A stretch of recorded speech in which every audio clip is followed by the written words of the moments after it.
Our final panelist is Anthony Cox, who is the head of the OECD's Horizontal Water Program, and he was before with the Australian Bureau of Agriculture and Resource Economics in Canberra.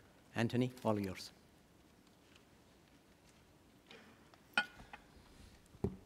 Thank you, Azit, and good morning, ladies and gentlemen.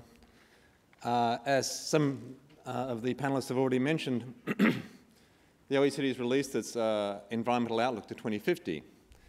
And there are two key things that I'd like to point out from that outlook. First is, and that's about, the first is that the future is about competition. 55% increase in demand for water means that we're going to have increased competition for access to water resources. The second thing is the future is about wastewater. We're projecting that the nutrient effluent from wastewater will triple, 300% increase by 2050. This highlights two key areas where we really need to make major efforts to bring in some new policies to address these concerns. Now, ASIT has given us a task to identify two challenges that we think are going to be most important. As always, when ASIT sets you a task, it's a challenging one to just pick two. I'm a policy wonk, in contrast to our colleagues here from the private sector. So I'd like to focus on two areas where I really believe governments need to pay particular attention over the next 14 years to 2025 to set us up to meet ASIT's goal. And that's two words: efficiency and coherence. Now, efficiency means a lot of things to different people: economic efficiency, technical efficiency, use efficiency, and so on. From a policy perspective, we need to focus on making sure that we use those policy levers that we have at our disposal to change the incentive structure for people to use water better: industry, household, farmers. Several panellists, I'm very pleased to see, and this is the advantage of going last, you get to hear what everyone else says, but several panellists have already mentioned the issue about water pricing. We need to make better use of economic instruments to change incentive structures for people to use water better. Water pricing is a key one.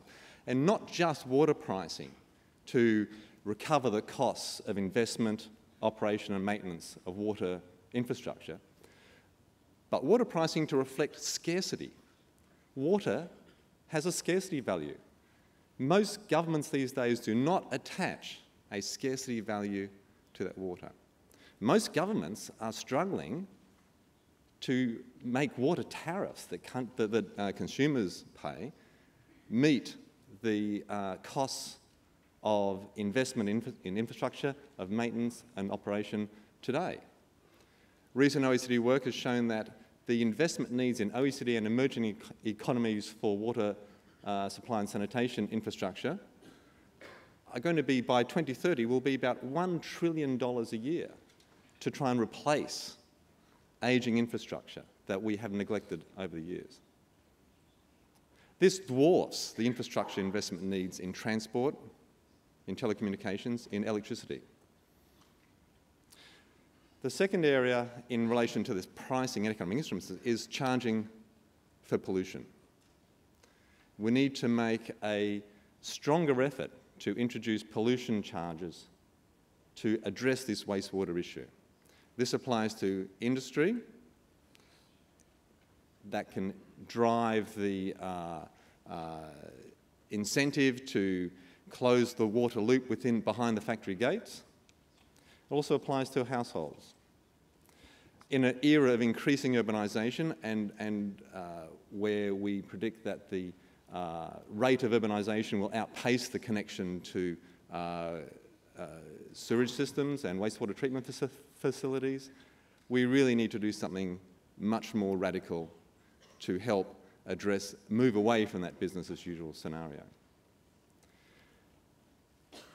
Another area is, in relation to economic instruments, is looking at the issue of resource allocation.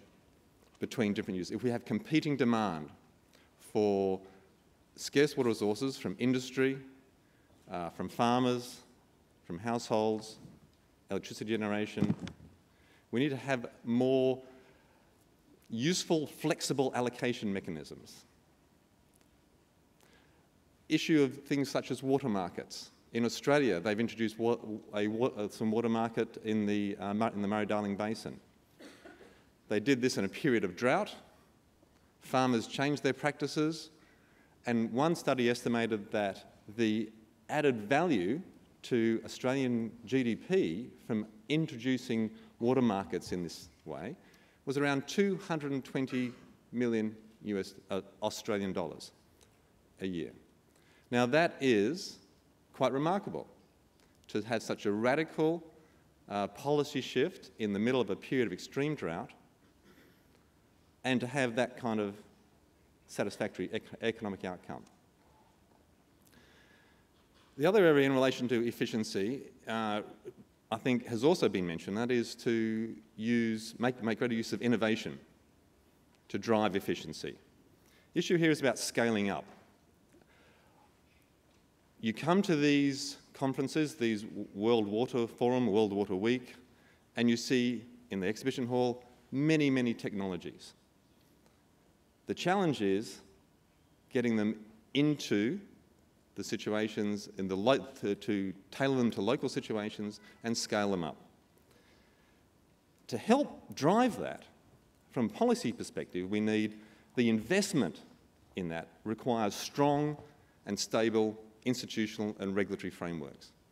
And this is an area where governments still have, we believe, a long way to go to introduce effective governance into the water sector. This can help to drive, to reduce the investment risk for private sector, can help public utilities attract the kind of finance that they need to help improve, bring new innovations into their operations. The second area is coherence, policy coherence.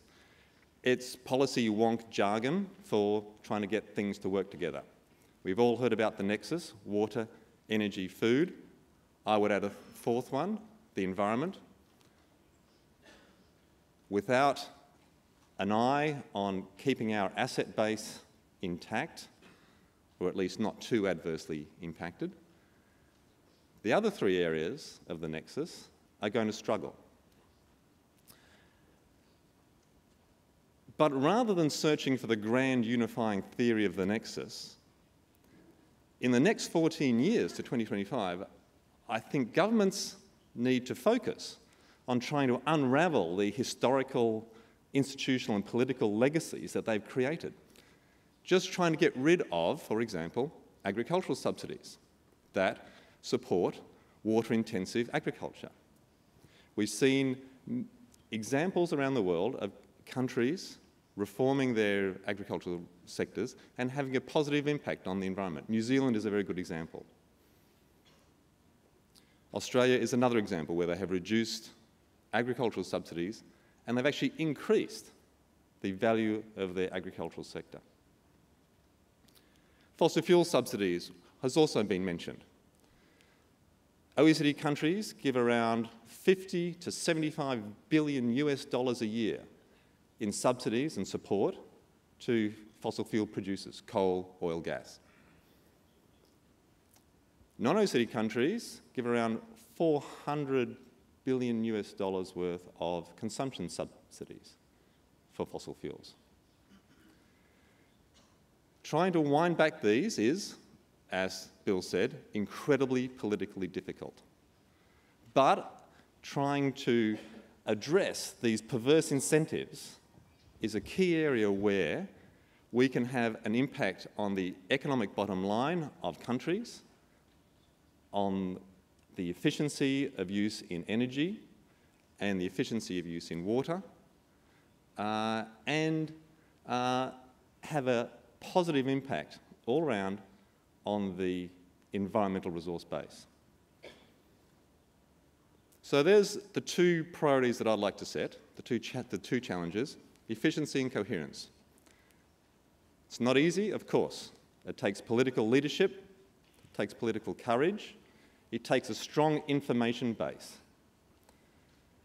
It takes dialogue between stakeholders to come to a common understanding around that information base and trying to move forward as a group in identifying solutions.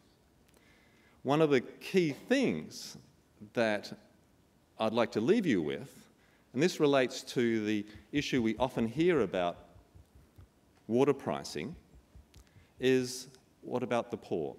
A very serious issue. It is a concern that we've reflected in our work in OECD on pushing for sustainable cost recovery, trying to reflect the ability of different income groups in society to pay. But I'd also leave you with this point. Some of the solutions to these policy challenges in the water sector actually lie outside the water sector. Trying to fix up the governance and institutional framework for water is part of a bigger challenge in trying to ensure that we have a stable regulatory frameworks in the rest of the economy.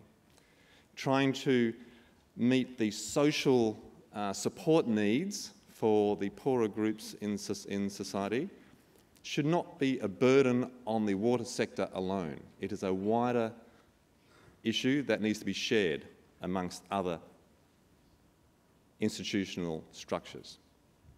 So there we have ASIT. That's my two pieces: efficiency and coherence. Thank you.